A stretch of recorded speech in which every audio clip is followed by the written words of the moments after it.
Welcome to Fighting Forward for Our Future. I am your hostess, Dr. Hester Estrada, and I will be speaking to Misael Juarez shortly.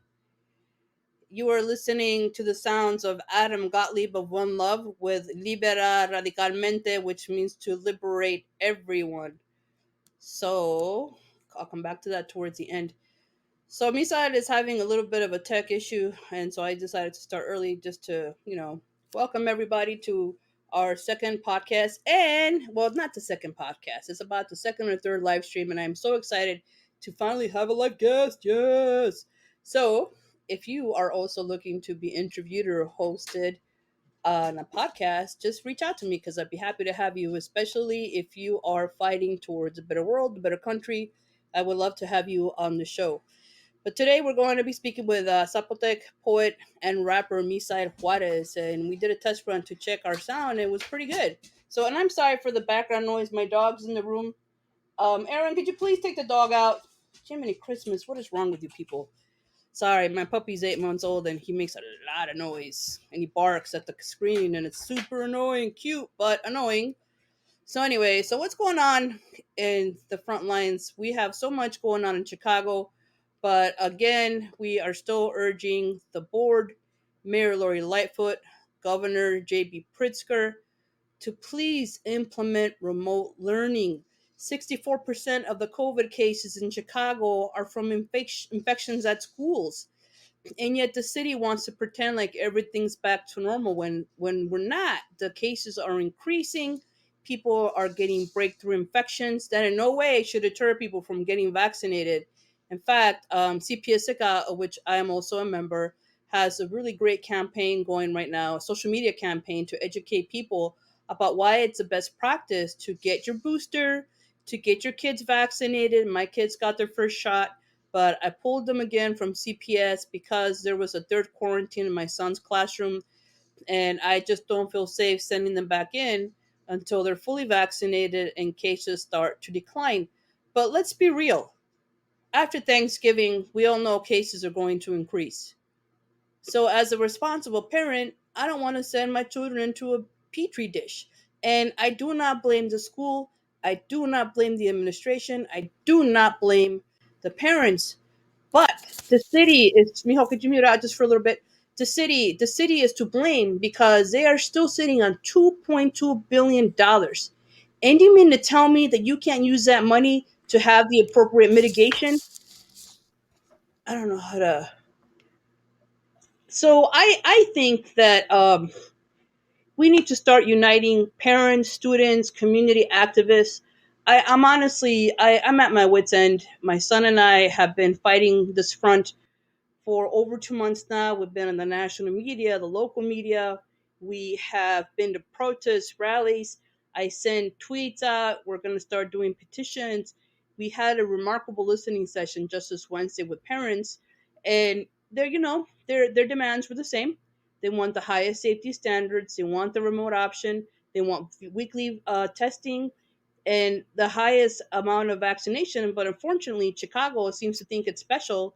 It's not following the great lead of UTLA, the United Teachers of Los Angeles, following New York, which has mandated vaccination.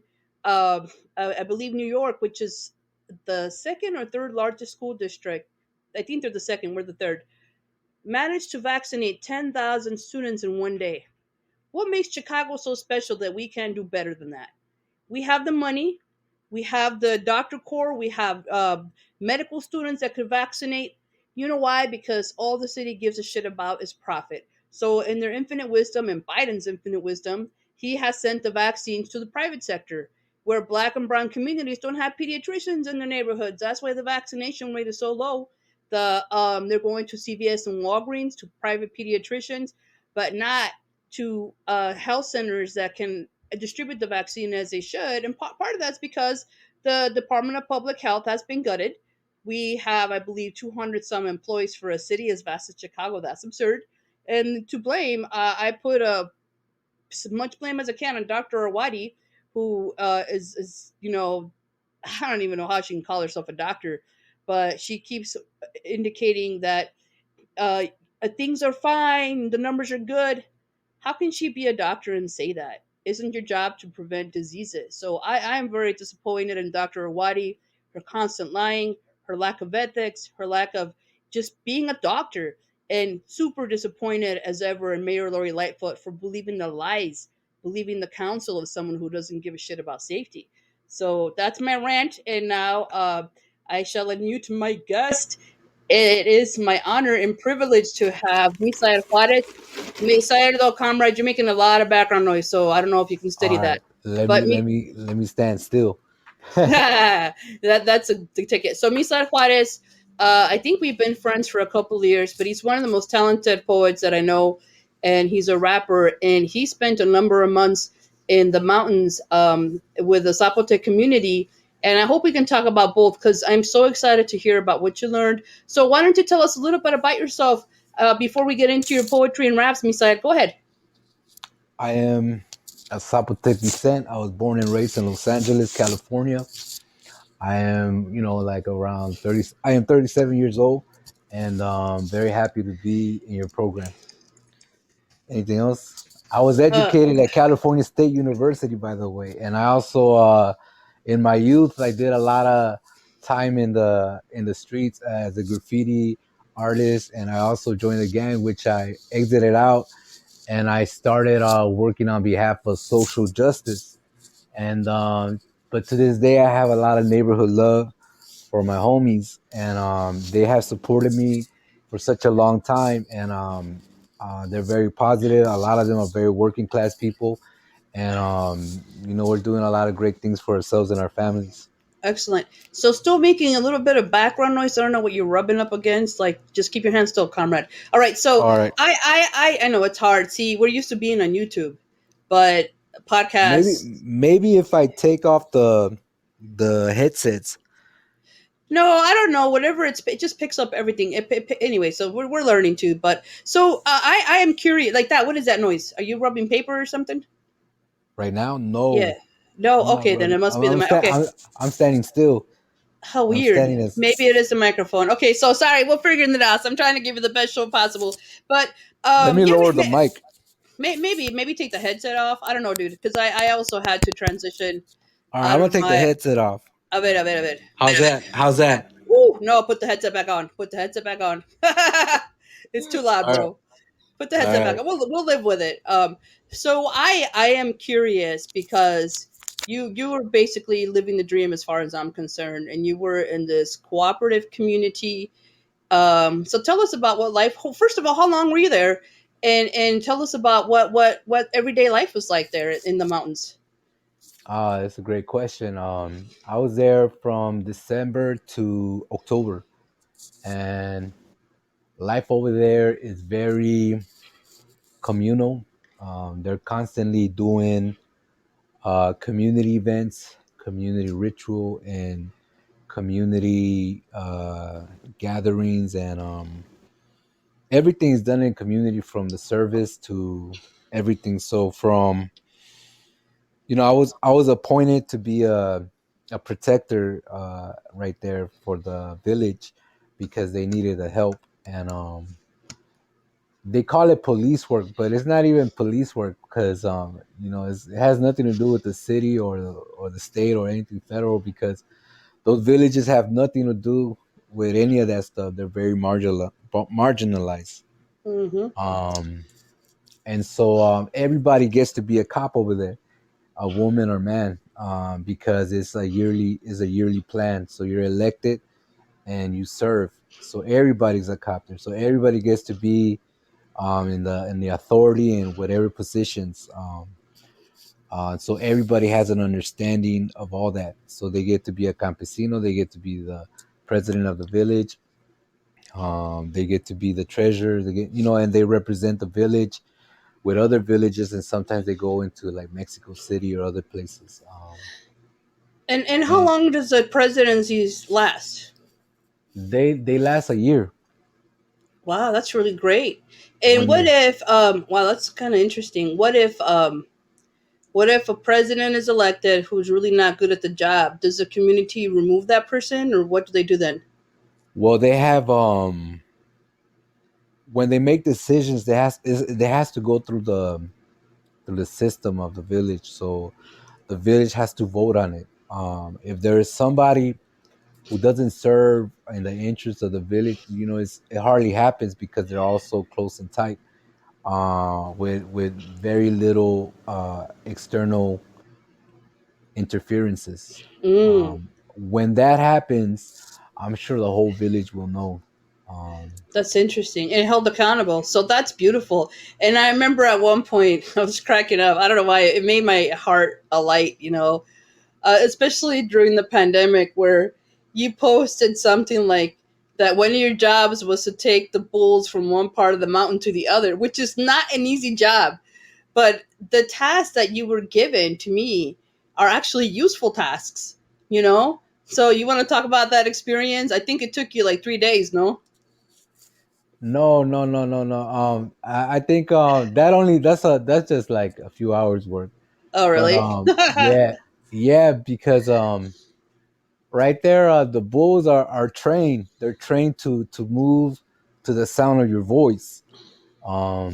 This I did this. I hardly did it this year, but last year I was deeply involved with it, and I only did it because I didn't know what else to do, and so by the time you're working with the bull, you have a rope, you tie them by the cuernos, the The horns, horns.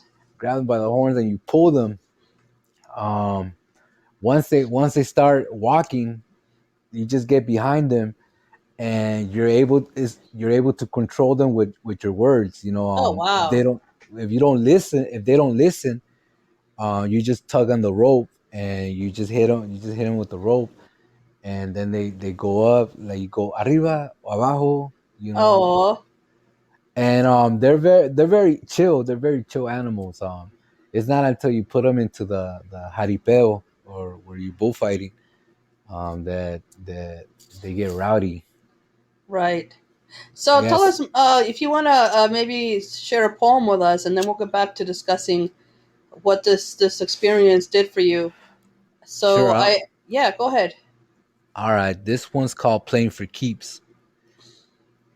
I read you an earlier one, but I like to go with this one. Sure. So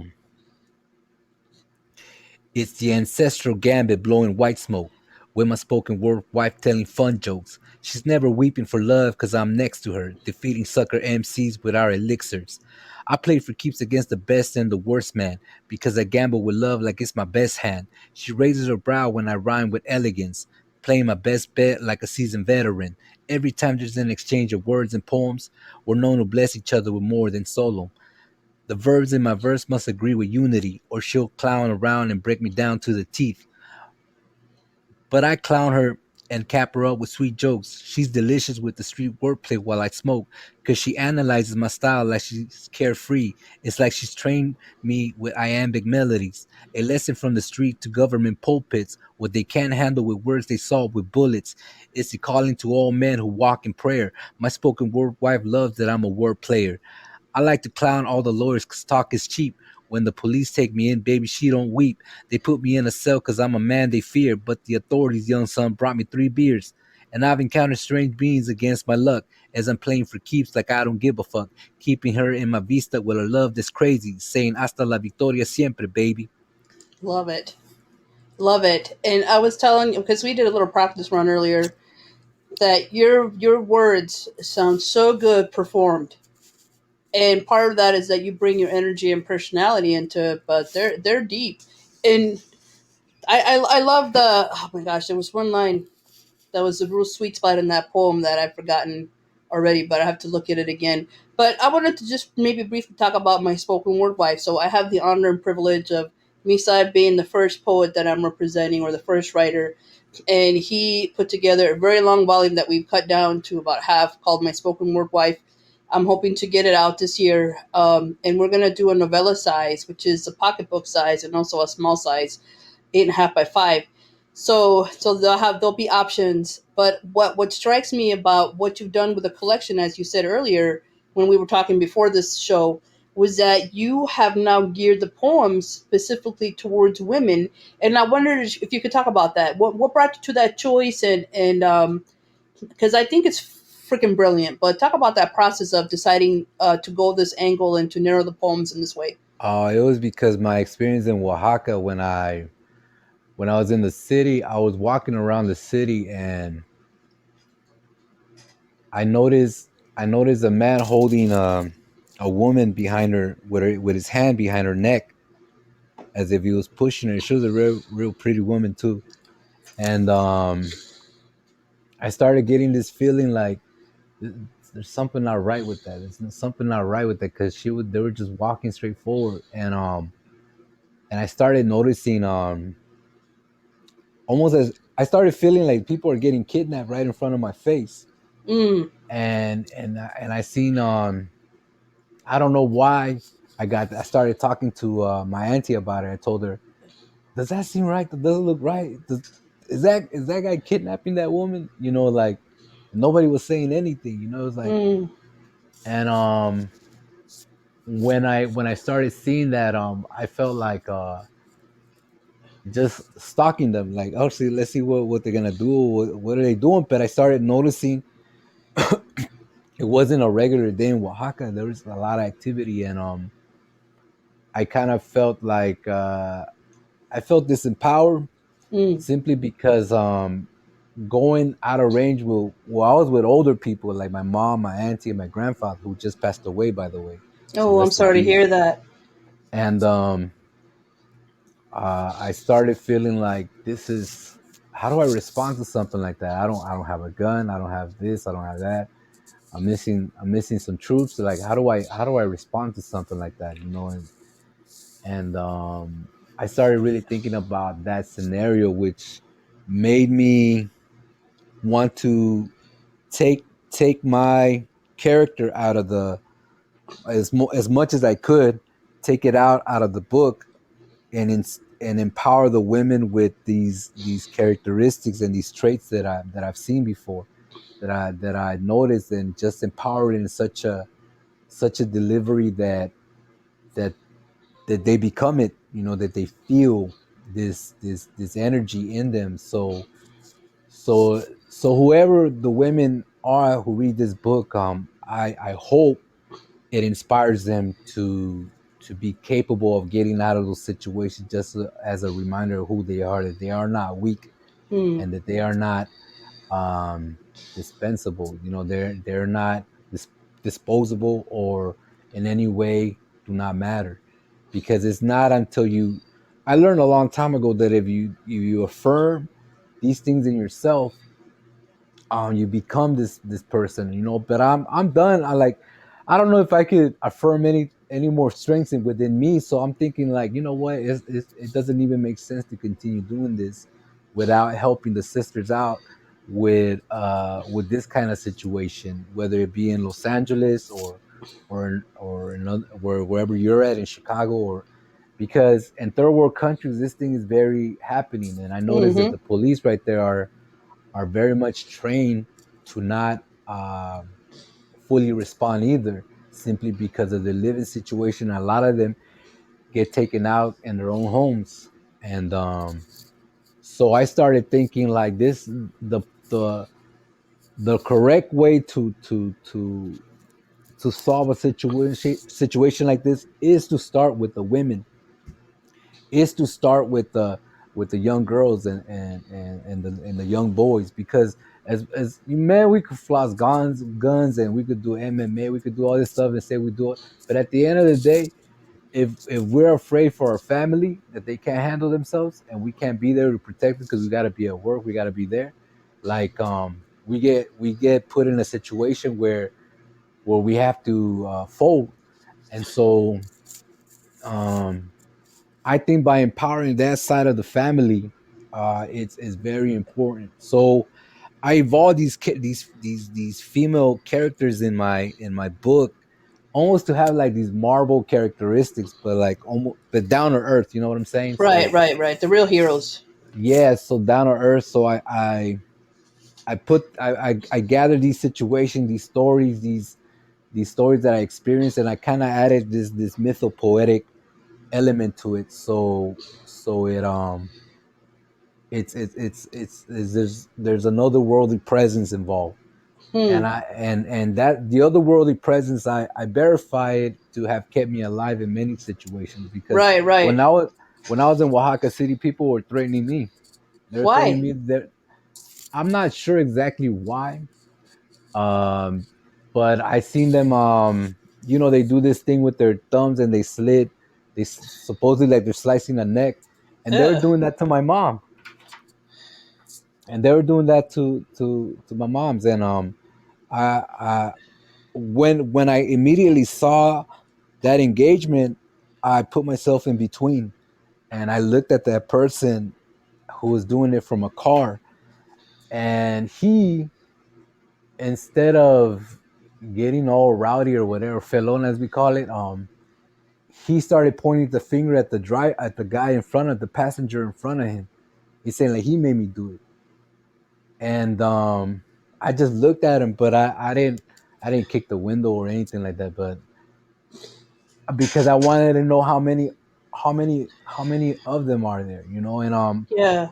so the other experience I saw was this dude walking by like all tough, and he saw me, and then he pointed his index finger to his neck, as if almost saying like that's where I want the bullet. And I kind of like looked at him, like are you really talking about me? Like, so I looked at him, I looked at him, and he kept walking, like pointing his finger like that. Says there's nothing wrong with him, but I understand, being from the street, what those that body language is about. And I started noticing these other things happening, so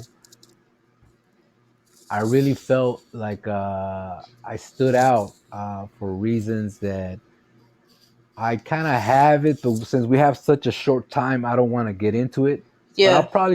I'll probably maybe write a poem about it, about I would. what that means. Yeah, And so what yeah. happened to the woman that was being like Well, mistreated by the neck holder? when I told my auntie that, she was like, "Mijo, it's just probably a way they do things here, like, I don't, it's probably not what you think." But she could have been saying that just to not get into any beef or anything like that. Yeah. And You I kind of know, the thing too is that you said something earlier. We got to focus on our young boys and girls, and I raised this issue in my class because I was raised to be real macha, and whenever I would start crying, my dad would smack me, and he would be like, "Toughen up, you're an Estrada." Or if I ever got hurt and cried, I would get slapped to stop crying. So it taught me to be tougher than I should be. But I was raised in this point because I hate it that whenever a boy starts to cry or show feelings, their dad comes down on them, or the mom too. And I'm like, what? You're taking away part of their humanity, right? Why do boys have to be silenced and not show emotion? And two, look, the machismo works both ways. Machismo is male sexism, and it's this idea like the man is a breadwinner, he's tough, he fights for the family, he has the right to sleep with as many women as he wants, but the wife has to be meek, docile, a domestic angel, cook, clean, do all the things, like be the caretaker, but be silent, be modest, never speak up, never cheat on her husband, right? So it's a real double standard. But I think, Misai, that it is so unfair that this burden is also put on men because they can't show emotions, they can't be fully human, they have to be burdened with taking care of all the finances, and it's not equality, it's not right. When women are perfectly capable of being partners and working full time, and their work is just as valuable as a man's. And I was really enlightened because a lot of my young students from different ethnic groups were like, yeah, we feel like there's a double standard against that us, and we should be empowered to show our feelings. What do you think about that machismo that also cages men? I think that it's since we're talking about Oaxaca and village life, it's very interesting that how it plays out in a modern context, because in the Sierra, If you see like a python, you're as a man, you're expected by the women to kill it, you know, um, because it could hurt a child, especially if it's close to the village, because they have been known to chase the children. And so, at some degree, I understand why it's still alive and thriving in those situations, because the women is not saying that cooking is an easy thing right there in the village, because they got to use firewood, you know, and women will go out there and get their firewood too. So women are also put in a situation where the comfort seems to be the thing to aim towards, right? And we're all aiming towards comfort by achieving money. The more money we get, we're more likely to have a maid. We're more likely to have, you know, all the gadgets and devices and electronics to help the living situation easier, right? So we're expecting these gadgets to replace our work, and it's about work, you know. It's about the work. But in modern society, the woman now is a businesswoman. She now is a law officer. She is now a firefighter. She is now a marine. She is now a teacher. She is now so and so. And my point is that these things are also true in the Sierra, simply because women are also get to be police officers. But I really don't see a difference, because women nowadays are very full throttle. You know, they're very alive. Whether they be involved with one man or two men or three men, like that's her decision. It's not is and that's a life circumstance. You know, it's not something that's it has to be determined by religious beliefs. And Right. I understand that the women are capable of a lot of things that men can do, and men are capable of a lot of things that women can do, which is traditional stuff, whether it be sewing or cooking or cleaning, which has been associated with the feminine principle. And Mm-hmm. I'm not too excited about really entering this conversation as like a modern trend, because it's as old as anything can get. I feel like it's as old, like if the woman doesn't have like sons or a husband or brothers, since as far as the BC times, they had to go get their own firewood. They had to figure it out how to protect themselves. They had to figure it all out. So Mm-hmm. I don't think it's a modern thing. It's as old as anything can be. It's just that it's used to divide us, as men, as a class. Yeah. Is used Yeah. to divide us. Is used to deteriorate our our the motives that unite us. And I feel like we both share those commonalities. And just like I was like just as I was praised to by my friends, just because I had a few more girlfriends than others, doesn't mean that women are not praised for having for being in that same situation by their homegirls, by their homies, you know. And women are also supported and by a culture of their peers, you know. And just like there's peers within our own circle that do not support us when we're doing certain things, I feel like there's people in women's circles that do the same to them, because I've seen enough to understand that it's not so different. Mm. But it's but the thing that I feel like hurts the class is that we talk about it as if it's something new. And I kind of feel like it is not something new. Well, but I do think that a lot of the cooperative collective impulses that we had in this country were disappeared because they basically committed genocide against indigenous people. They repressed African culture. They repressed Mexican culture that tended to be more familiar and cooperative. So the U.S., I think the misogyny in the U.S. was coupled with slavery. And it's insidious here. People think we're so advanced and all, but if you look at the incarceration rates for women, they are much higher. If you look at the pay disparities between men and women, it's still significant, and there's still that double standard for women to come home and take care of the house and still work full time. So I think we got a lot of work to do, but I also think that we have to challenge ourselves to see men and women and think about what does it mean to be truly equal, and how can I live that in my life and teach my children to be equal, because the narrative in the country is still the opposite. Girls are princesses, boys are soldiers and saviors, BS. But listen, we're almost at time. I was wondering if you could share one more poem with us. That would be Yeah, fabulous. yeah. You know what? Just because we're on this topic, I want to share this one. It's called Deuces Gone Wild. Um, so, and I just wanted to add to what you were saying. It could be, I think this way. I think I see it this way is because I was raised by a single mom, and we were involved in a lot of the chores and all this stuff, and so was my Well, you sister. had to, dude. You had to, right? And Out of and, necessity. and as little kids, we were all in these taekwondo classes, so we were all learning to fight. We were all learning how to clean. We were all learning how to do this stuff. That's awesome, dude. So I kind of I guess that's where my perception comes from. Well, plus, But and you're much younger than I am too. I was raised by first generation immigrants, rural traditional, like, and everybody in the neighborhood just about was a first generation or new immigrant. So they brought a lot of the traditions from home. You know what I'm saying? So right, that also I think had a huge impact. I mean, I couldn't have a boyfriend. How backwards is that, bro? Hey, welcome, yeah, Bunty. yeah, that's Feel, true. That's true. That's true. You know what? I have to recognize that as legit because but it makes uh, me, it delights my heart to hear that someone of your age had such a great upbringing. it We have wasn't so a great, but it yo, was. yo, yo, you just said you were fighting Taekwondo and doing chores, man. I think that sounds pretty damn Well, cool. simply because we're we're always fighting in school. Hey, I was a fighter in school.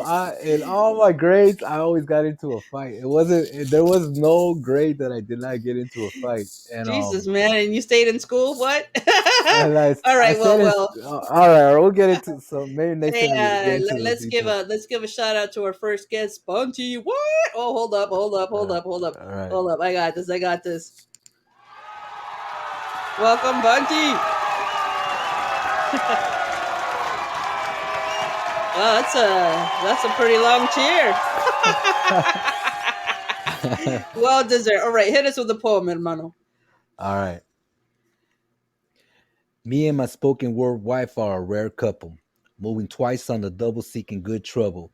We're fast like two Zapatistas on Indica, traveling at bullet speed to America. We face two by two bosses in their court and lane, but we're deuces gone wild, hard in the paint. Look for us, two of America's most wanted. We're two of a special kind, sought out and hunted. We escape ropes and chains, jail cells, and painful streaks. We're from the mean streets where our enemies got weak. They gamble with anti-love theses and pieces, showing they can't handle when she pecks me kisses. Blowing and popping bubblegum in dangerous scenes, she drops my wild cards with two aces like a dream. She's too much, too soft, and too rough to grip with hate. Fools are tangled up in the blue cause she's that brave. Maybe it's the way we play it with our cold wordplay. Fighting for justice makes us ready to parlay. As our pockets get fatter before mad hustlers, we watch the matrix shatter like beer glass bottles. Men with bad ways trying to knock her out from the game. I banged them up real bad, leaving them lame in shame. Fighting back, dropping them off in the cardboard box. Never forgetting where we came from helped a lot. Bomb the shack with gasoline and a cigarette. We're two of a kind, deuces wild and fully lit. Jamming up their evil frequencies with thrill vibes. We howl with flight because we're deuces gone wild to ride. That's it. Sweet. That's beautiful, beautiful. Again, you know, you were talking about I ams in one of your poems, but I definitely hear the rhythm, and I love it. I love the just so many good lines in there. You know, I could feel this also perform with the band in the background. We're gonna have to think about audio for you because you perform so well out loud. You know. So listen, thank you so much for joining. I'll be happy to have you again, Bunty, if you are an activist. So part of the role of this podcast is to inspire people to think about a better world. And I think talking about a collective existence is inspiring. But what is your vision, um, or what is the current struggle that you're in right now that is trying to change things? Is it the publication of the book itself to empower women, or because I know you're an activist too, so if you can maybe give some words of wisdom, and then we'll close out. Well, I think I've just just by being the type of person that I am, this type of the only reason I got into activism was because when people were inviting me, and I was like, sure, why not? I'll join. And I'm the kind of person that's just kind of like I'm like a yes dude, you know, like, hey, you wanna hang out, you wanna join the gang, you wanna do this, you wanna do taekwondo, like I'm like yeah, sure, you know, like you wanna go to a party, you wanna skip class, I'm like yeah, sure. And I kept saying yes and yes and yes and yes, and I started getting involved into these political conversations, and I started listening to what people had to say, and I was like, yes, that does make sense. You know, I do see what you're saying, and Mm, I started feeling that I was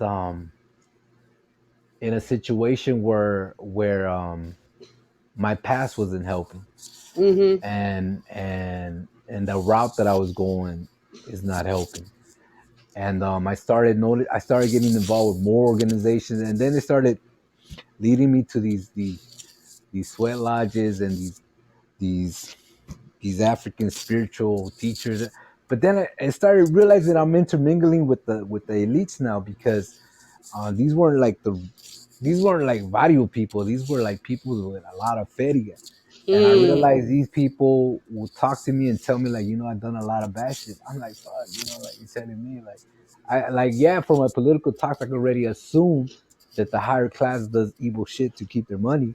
But when you start seeing them and feeling their vibe and frequency and all that stuff, you start realizing, dude, and witchcraft and magic. I'm like, Jesus, like, and What the heck? and you're doing that stuff. I'm like, fuck, like, because there's the curandero, there's a shaman, there's the witch, there's all the alchemist, there's all these labels for people that do their thing, but I'm not saying this is right or wrong. I'm just saying you're in this energetic pool, and you're learning Peruvian, you're learning Dakota, you're learning all these ways. Why? Because you have the money to travel, to go seek the Yeah, that's shamans, to go right. That's seek right. redemption, and you're mixing it all up with your elitist class, and what, purifying yourself for what, your tax breaks, or what are you doing, what? And so I started realizing that this is not this is a big responsibility to know this stuff, to be involved with Mm. these people, because these people have a good talk. They have a good talk. They have it might be in their walk, but you kind of see that they're kind of off. Why? Because of the money situation. And I realize these people don't like talking about class. They don't like talking about that. They want to say, like, oh no, it's pure energy. Oh no, the vibe, the frequency, Yeah, this and right. that. But like when you put it in terms of in class warfare, what those terms mean, it just means I don't want a responsibility for that. I Yeah, I, yeah, I don't I don't want to be I don't want to be put in a situation where my stockbroker is like, nah, homie, you ain't cutting it. Like with this shit. You might be able to get a few poor kids together and get a tax break for all your neighbors, but at the end of the day, homie, you're still the enemy, because yeah. you choose to ignore these things. And I had to learn that the hard way. It was a difficult process, but I realized the ones to work with is my people, the indigenous Yep. people, the homies on the street, and all of that stuff is cool with me. But like that's I gotta just concentrate in one area, and that's Yeah. and that's that place. And that I think that's great advice for everybody. You build your base where you are. You're fully human where you are. Um, in your communities, in your workplace, and what have you, because we're fighting for. I mean, at least I am. When I'm fighting for everybody to have vaccines, yes, but where are they missing the most? In black and brown and poor communities, right? And so I think that's super awesome. That's some thread we got to follow as organizers and activists. Where do we build our base? And it's not easy, dude. Even when people are affected, it is not easy to get them to go to a rally or go to a board meeting or stand up and go to a protest. But I don't know how else we're gonna get our demands met. To be honest, I mean, so I think we still got to keep fighting and uniting with everybody. on many fronts. So listen, thank you. I'm gonna close out just because it's just my bad luck. I gotta go get rapid tested with the whole family because my son's class is quarantined for a third time. But I'm gonna live Right. it on the upbeats of my awesome comrade Adam Gottlieb, who wrote the song especially for my YouTube channel, Radical Books and Politics. But I think it fits appropriately for fighting forward for a future. And want to thank you, Misael Juarez. Think of Right this on. as your second home. I know you're in the garage. Say hi to your moms and your daughter and everybody. Bye, Bunty. You're welcome back anytime. Listen, I love you and I can't wait to see you. And we'll talk more about that book that's coming out, My Spoken Word Wife, hopefully by the end of this month or sooner. It's going to be a beautiful work of art and a volume of poetry specifically for women in his life. So, all right. Thank you again for listening to Fighting Forward for a Future. We'll see you again next Saturday with another exciting guest. Right on. Thank you, Misael. For sure.